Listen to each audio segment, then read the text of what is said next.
Acharya Srila His Divine Grace, A.C. Bhaktivedanta Swami, Srila Prabhupada, Pantaraj Srimad Bhagavatam Ki, Hitagor Pranandi. All glories to the assembled devotees. All glories to the assembled devotees. All glories to the assembled devotees. Glories to Shri Guru Gauranga. Om Namo Bhagavate Vasudevaya. Om Namo Bhagavate Vasudevaya.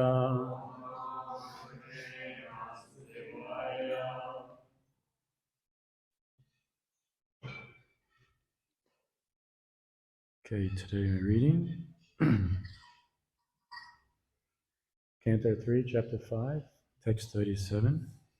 There's no purport, so we'll just chant this one and then we'll read 2 verses. Bhutanam Nava Adinam Yad Yad Bhavya Varavaram Tesham Paranusham Sagad Yata Sankyam Gunan Vidu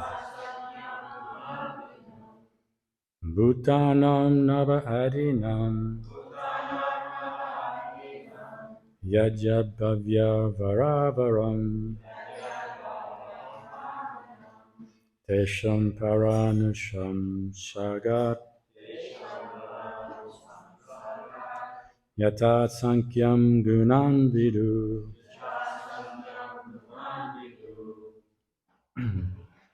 Bhutanam, of all the physical elements. Nabha, the sky. Adinam, beginning from. Yat, as. Yat, and as. Bhavya, O gentle one. Avara, inferior. Varam, superior. Tesham, all of them. Para, the supreme. Anusam Sagat, last touch. Yata, as many. Sankyam, number. Gunan, qualities. Vidu, you may understand. Translation. O gentle one, of all the physical elements, beginning from the sky down to the earth, all the inferior and superior qualities are due only to the final touch of a glance of the Supreme Personality of Godhead. Please repeat. O gentle one, of all the physical elements, beginning from the sky down to the earth, all the inferior and superior qualities are due only to the final touch of the glance of the Supreme Personality of Godhead. Okay, next verse, text 38. The controlling deities of all the above mentioned physical elements are empowered expansions of Lord Vishnu. They are embodied by eternal time under the external energy, and they are his parts and parcels. Because they were entrusted with different functions of the universal duties and were unable to perform them, they offered fascinating prayers to the Lord as follows. Purport. The conception of various controlling demigods who inhabit the higher planetary systems for the management of universal affairs is not imaginary, as proposed by persons with a poor fund of knowledge. Demigods are expanded parts and parcels of the Supreme Lord Vishnu, and they are embodied by time, external energy, and the partial consciousness of the Supreme. Human beings, animals, birds, etc. are also parts and parcels of the Lord and have different material bodies, but they are not the controlling deities of material affairs. They are, rather, controlled by such demigods. Such control is not superfluous. It is as necessary as the controlling departments in the affairs of a modern state. The demigods should not be despised by the controlled living entities. They are all great devotees of the Lord, entrusted to execute certain functions of universal affairs. One may be angry with Yamaraj for his thankless task of punishing sinful souls, but Yamaraj is one of the authorized devotees of the Lord, and so are all the other demigods. A devotee of the Lord is never under such deputed demigods who function as assistants of the Lord, but he shows them all respects on account of the responsible positions to which they have been appointed by the Lord. At the same time, a devotee of the Lord does not foolishly mistake them to be the Supreme Lord. Only foolish persons accept the demigods as being on the same level as Vishnu. Actually, they are all appointed as servants of Lord Vishnu. Anyone who places the Lord and the demigods on the same level is called a prashandi, or atheist. The demigods are worshipped by persons who are more or less adherents of the processes of jnana, yoga, and karma, i.e. the impersonalists, the meditators, and the fruitive workers. The devotees, however, worship only the Supreme Lord Vishnu. This worship is not for any material benefit, as desired by all materialists, even up to the salvationists, mystics, and fruitive workers. Devotees worship the Supreme Lord to attain unalloyed devotion to the Lord. The Lord, however, is not worshipped by others who have no program for attaining love of God, which is the essential aim of human life. Persons adverse to the loving relationship with God are more or less condemned by their own actions. The Lord is equal to every living entity, just like the flowing Ganges.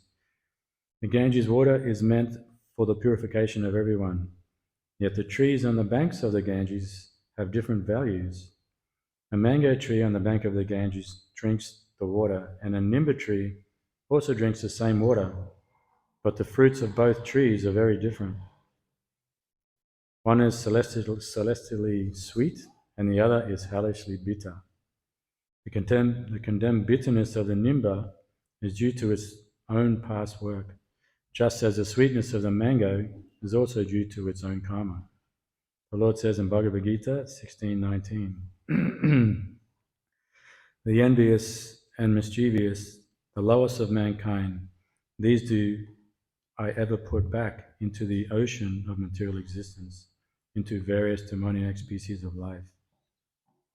Demigods like Yamaraj and other controllers are there for the unwanted conditioned souls who always engage in threatening the tranquility of the kingdom of God.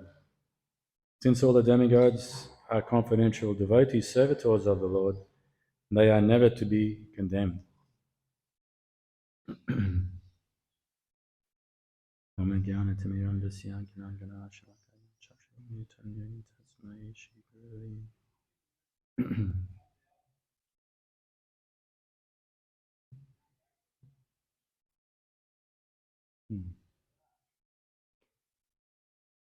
So the demigods,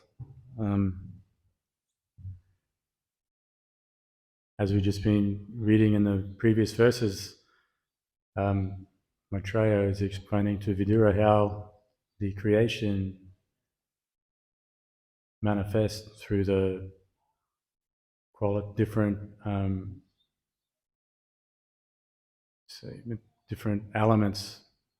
So it starts with the pradhan, and then to the mahatattva, and then there's the glance of Lord Vishnu, which takes the form of Lord Shiva, takes that actual glance.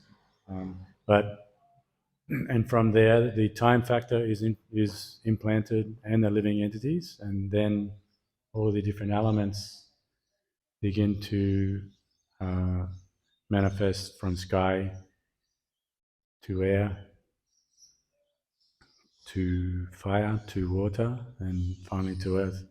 And then there's all of these different elements. Then there's a demigod who is put in charge of the particular different elements. So if we look at the air, does anyone know who the demigod is in charge of the air? Vayu. What about water? Varuna. Fire? Agni. Earth? I guess it's another Bhumi. And anything and everything that we can see within this world, there's actually a personality who is in charge of that particular aspect of the universal affairs, even down to like streams and rivers. Not every river, I guess, but some particular rivers, there's certain personalities who take care of those rivers. So they perform quite a crucial role within the universe, and as Prabhupada says, they're as within the state or the government, the prime minister or the premier, whatever it may be, they have their ministers working under them, carrying out all the activities on the ground, I guess you could say. And the premier is more or less trying to organize and keep them all going in the right direction. So Krishna, or Lord Vishnu, he has all these different demigods working under him to maintain the equilibrium and tranquility within the universe. That tranquility and equilibrium, the human beings play a very large part in how that pans out over time. Like now we're in the throes of Kali Yuga, where not so much understanding is there of what it means to be a human being, even let alone to worship God in the highest way. So there's all these different things that humans are meant to do to please the demigods. In the Varnashram system, there's so many different little ceremonies and yagyas and fire sacrifices that are done on a day-to-day basis, which help to pay the bills, I guess. Like my spiritual master used the example of if we don't pay our bills, then slowly the power gets turned off, the water gets turned off, and all our basic necessities get taken away because we haven't paid our bill. So in human society, in the Varnashram system, then there's these ceremonies are meant to be performed to honor the demigods.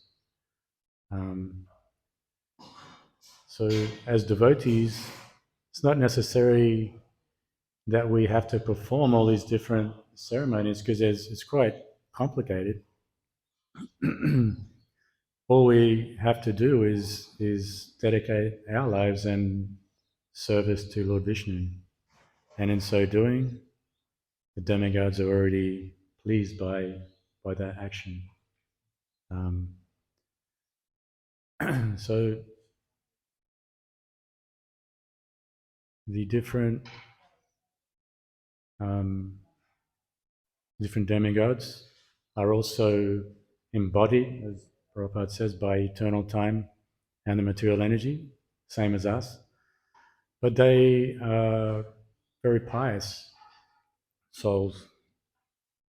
We are becoming more pious by the day, by our activities. But these personalities who are taking these positions or these posts as Vayu, as Agni, they're all people. So like in a government, you have your minister for education, you have your Minister for Transport, and then you have your Premier. It's a person, they have a name, they have a life, and they perform that duty.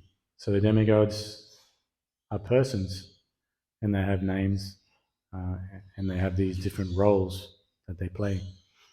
So according to their past deeds, they've qualified themselves to be able to hold these posts within the universe. For the rest of us, we are under the control of the demigods. Does anyone know what the term is? One of the three miseries that we incur as residents of the universe: Adidaivic, Adhyatmic, and Adibhutic. So that's the threefold miseries we read about. So one of those, Adidaivic, is pertaining to the demigods, and when, like on this planet and other parts of the universe, there's some kind of natural disasters, some big earthquakes, or like we just had in Turkey, some big earthquakes cause a lot of death and destruction, and all those different natural disasters. They are part of this administering to uh, the karmic activities of the souls who are living in those particular areas. Um, so as we have come to this world to try and control.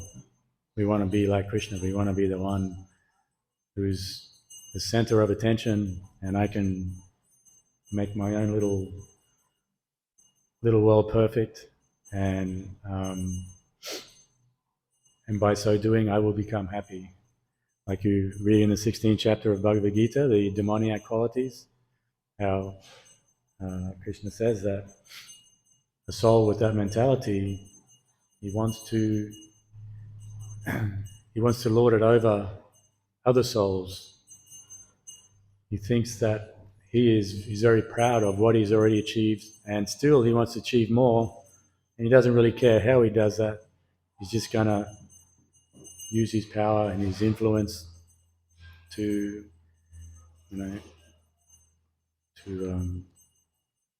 to take whatever he feels he needs, not considering the repercussions of that, and also the how that affects other souls and personalities.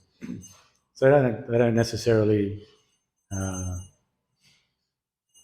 care so much about the needs of others. It's more just me and what my needs are, what I think is going to make me happy.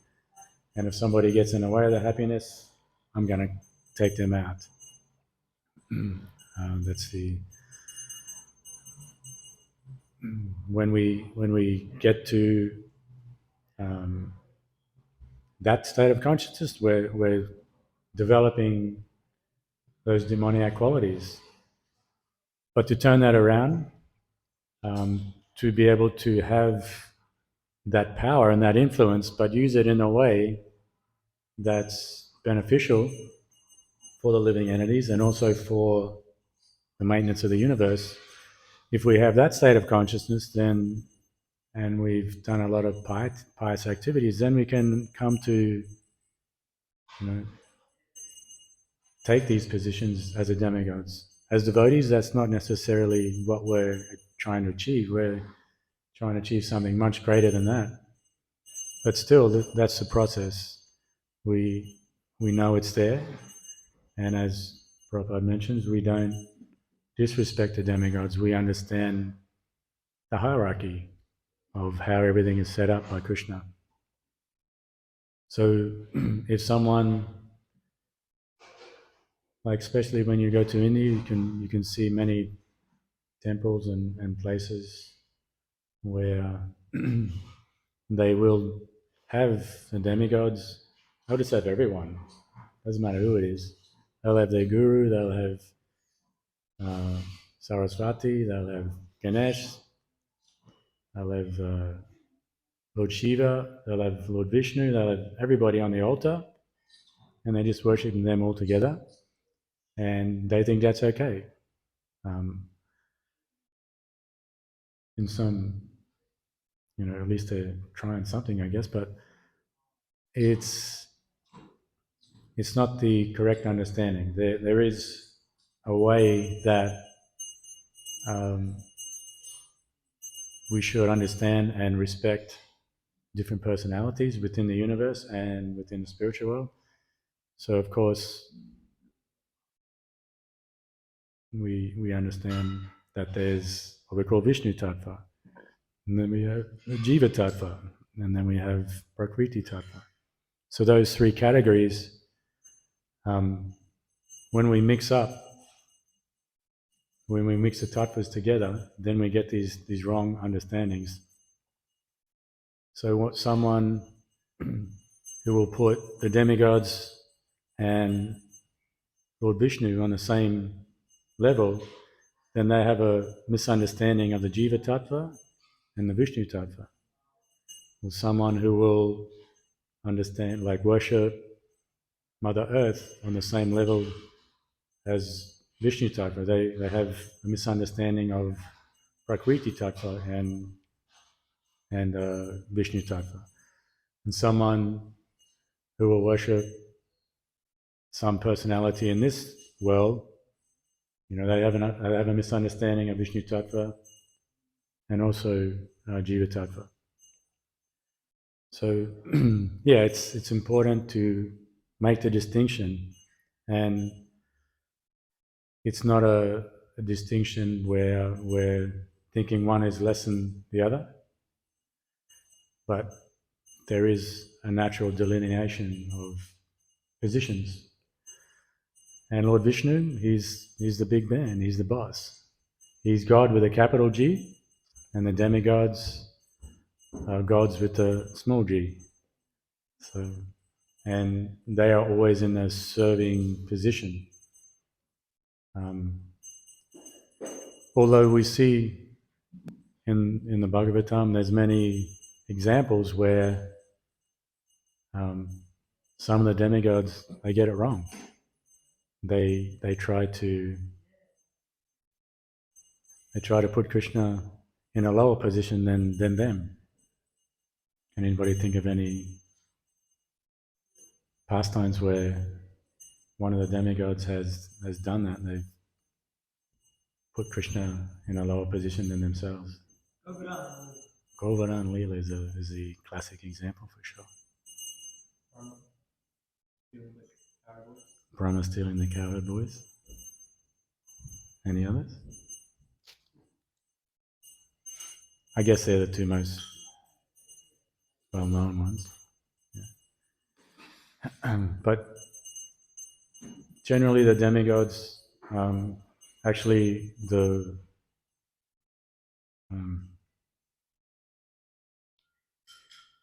as we're coming to the end of this verse, they've come to a point where they've actually felt like they haven't been able to do because they were entrusted with different functions of the universal duties, and were unable to perform them. They offered fascinating prayers. So they're feeling in themselves inadequate to do whatever it is they're meant to do. So they're offering prayers to Lord Vishnu to please help us to do these activities. And this is actually one of the distinctions between the demigods and the demons. The demigods, when everything goes pear-shaped, they always come back to Lord Vishnu. They'll try and do it themselves, and they will be proud and think they can do it themselves, but they'll come to a point where it's like, actually, we haven't got this at all. So they'll come to Lord Vishnu and they'll say, Lord Vishnu, we need your help. Can you help us? And then, he'll make some arrangements. Actually, the churning of the ocean of milk is a really good example of this in action. There was, the battle took place between the demigods and the demons. No, hang on. anyway, they got to the point where they made the arrangements that they were going to churn the ocean to get this pot of nectar, this pot of immortality. So in the beginning, they were trying to carry the mountain, Mandalacha mountain, to the place where they were going to do the churning, but they couldn't lift it. So Lord Vishnu helps, gets it there. Then they put the mountain in the ocean and it sinks to the bottom. So they're praying again, oh, Lord Vishnu, what are we going to do? So he comes as Korma, he comes as this huge tortoise. So they put the mountain on his back and they begin churning. And they've got the big snake, the Suki, and they're churning, and as they're churning, these different things are coming out. Different personalities, different animals, different items. And then finally, Dantantari comes. So he comes, and then he offers the pot of nectar. And of course, the whole thing goes down where the demons, they pinch the pot of nectar. So the demigods are freaking out again. Oh my God, the demons have got that pot of nectar. What are we going to do? So they pray to Lord Vishnu again. So what does he do? He comes in the form of Mohini Murti to bewilder the demons. So then the demons are just like, whoa, it's like, who is this woman? She's so beautiful. So conversation takes place and they decide to take her advice. They've asked her for some advice and she's warned them and said, look, be careful. But they said, no, we trust you. We want you to give us some advice. So she said to them, give me the pot of nectar. So the demons give her the pot of nectar and she goes and gives it to the demigods. And then the demons are like, oh my God, we just blew it. So in this pastime, Krishna comes in so many different ways to help the demigods. And it's because they always understand that Lord Vishnu is there for them at all the time. So whenever things go pear-shaped or their first thing is, and they know that they're out of their league, they can't do it, they'll go to Lord Vishnu. Whereas the demons, on the other hand, they always think they got it. They can do it themselves. And they become very proud. And I guess Hiranyakashipu is a perfect example of that. He was famous or infamous in many ways, but he wanted to kill Lord Vishnu. So he had a plan to do that. So he executed his yogic practices very severely, and over thousands and thousands of years he attained these powers, so much so that Lord Brahma was kind of obliged to come and offer him a boon. So his goal was to be able to kill Lord Vishnu. So he knew who Lord Vishnu was. So in order to do that, he felt like he had to be immortal himself. So that Lord Brahma said, no, I can't offer you that boon because myself, I'm not immortal. So, we all know the story. He thought he'd trick Lord Brahma with coming up with all these different, not in the day or night, you can't be killed like this and can't be killed like that. So in that way he thought, I've tricked Lord Brahma and now I'm going to be able to do my thing with Lord Vishnu. So he went on his merry way, trying to weaken the defenses of Lord Vishnu, because also his advisors gave him some advice that Lord Vishnu is sitting in the heart of the devotees, or the Brahmins. So if you kill the Brahmins, then that will take care of Lord Vishnu. So he went about destroying the Brahminical class, and he did a pretty good job of that.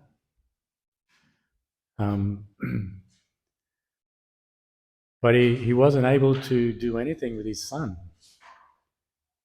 So as he was so powerful that he was ruling the entire universe by himself.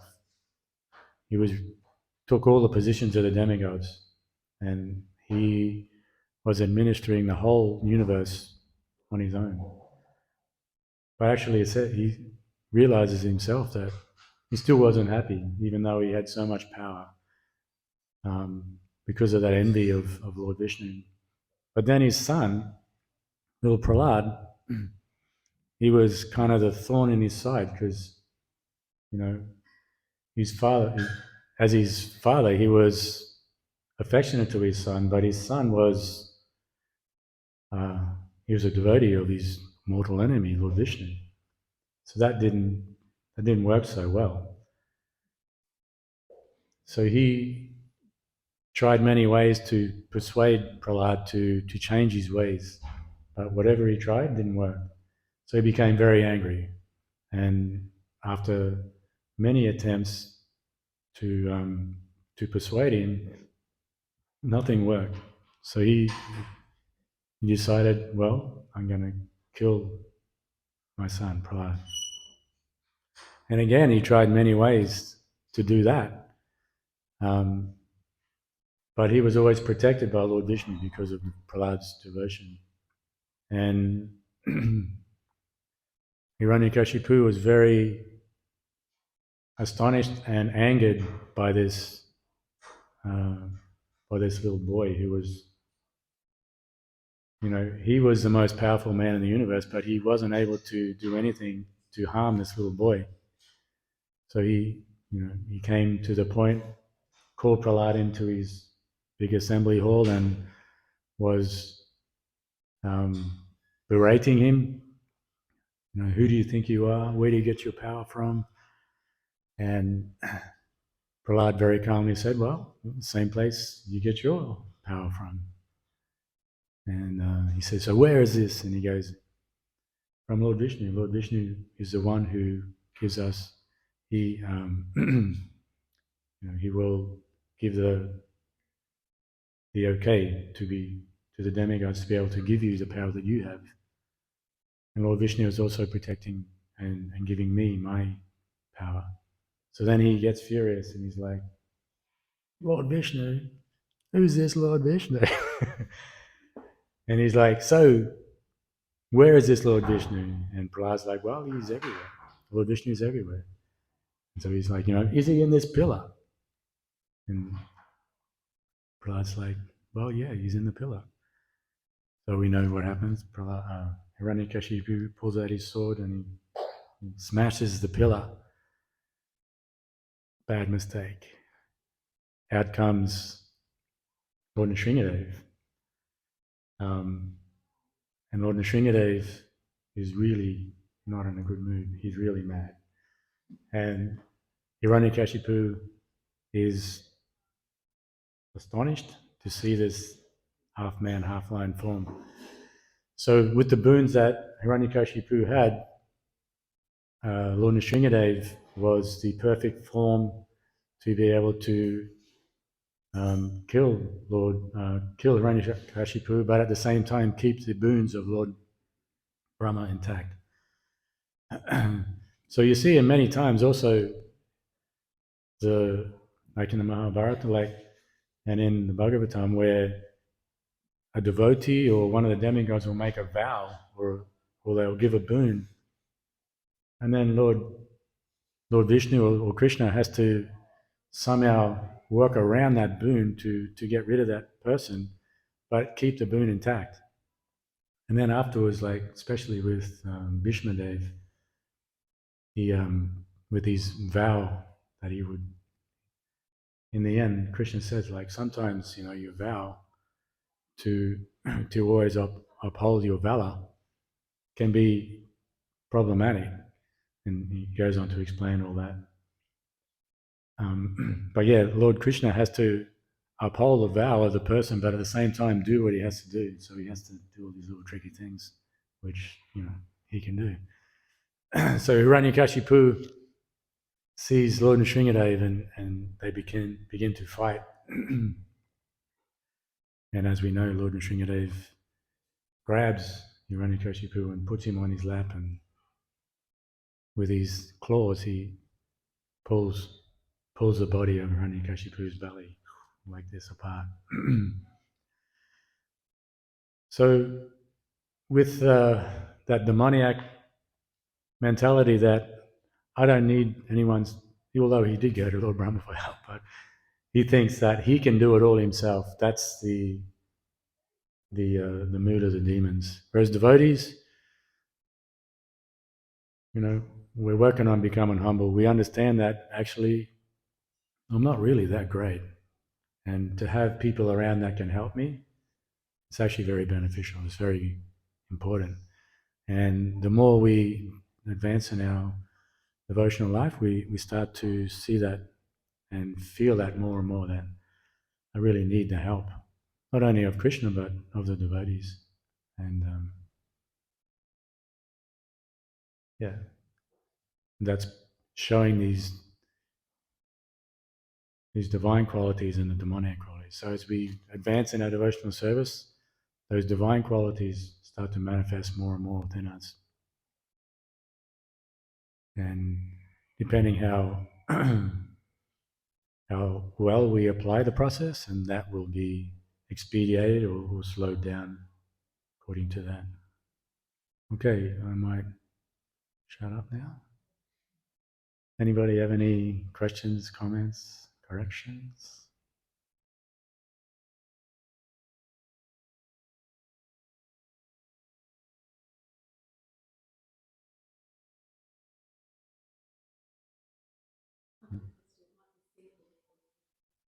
Yeah.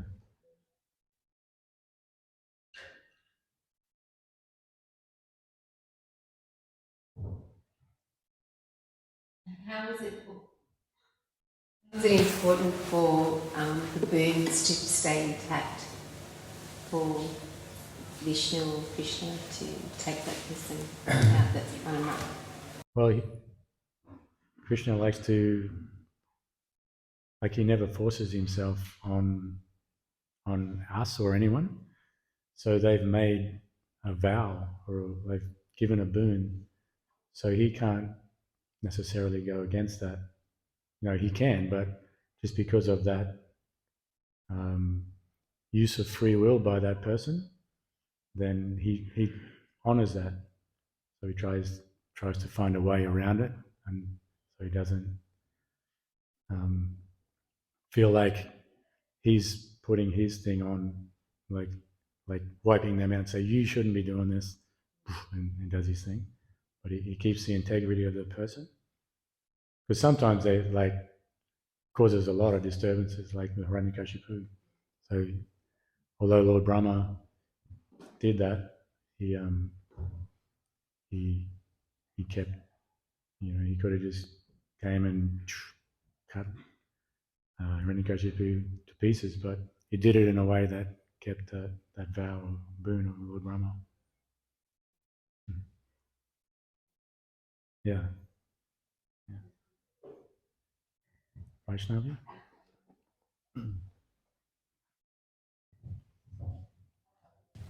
Thank you for the class and bringing up that point about boon. I was just remembering Bhagavad Gita 137 to 38. It says in the purport, Prabhupada says, obligation is actually binding when the effect is good, but when the effect is otherwise, then no one can be bound. So I was just thinking about that example when Yudhishthira Maharaj was asked to say that Ashwatthama has died, then actually it's so called mundane material obligation and vow never to lie, but actually there's a higher purpose, and that's why we need devotees to guide us on that. Yeah. So thank you for the reminder. Yeah. Well, there's another famous story where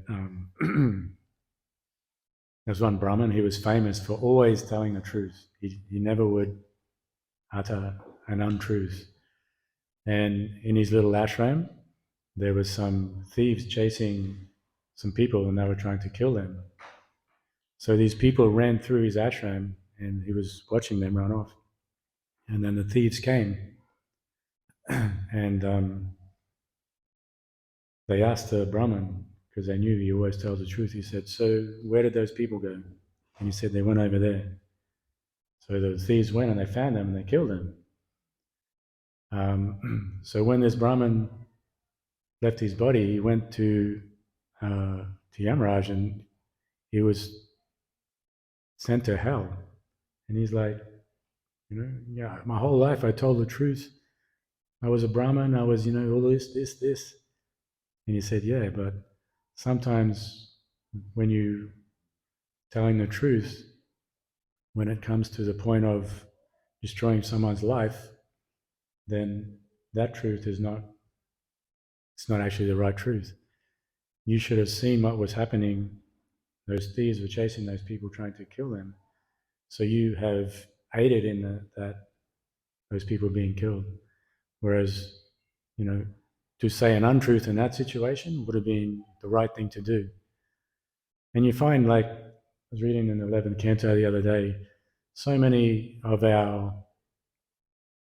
activities that we do according to the intention, according to so many different little circumstances, can be changed from a good activity to a bad activity, or a pious or impious activity. And it's really interesting. Like, it's hard to understand the intricacies of action, because that's what Krishna says in the Bhagavad Gita. But it's really important to understand the higher principle all the time. Actually, when we were in Mayapur with Vaisheshika Prabhu, he was talking about this principle as far as he was getting asked questions about management and making decisions and stuff like that. And he was saying, if you don't have an overarching higher goal or principles, then all your little decisions that you make underneath, they're always going to be plagued with problems, because they're not aiming towards a unified purpose. They're just trying to solve this little part of the puzzle and that little part of the puzzle.